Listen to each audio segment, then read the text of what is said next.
गोपनीयं प्रयत्नेन स्वयोनिरिव पार्वती मारणं मोहनं वश्यं स्तम्भनोच्चाटनादिकं पाठमात्रेण संसिध्ये कुञ्जिकास्तोत्रमुत्तमम्।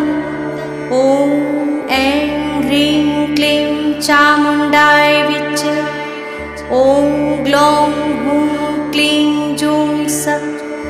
ज्वालय ज्वालय ज्वल ज्वल प्रज्वल प्रज्वल। ऐं ह्रीं क्लीं चामुण्डाय विच्चे ज्वल हं सं लं क्षं फट् स्वाहा। नमस्ते रुद्ररूपिण्यै नमस्ते मधुमर्दिनि नमः कैटभहारिण्ये नमस्ते महिषार्दिनि नमस्ते शुम्भहन्त्रे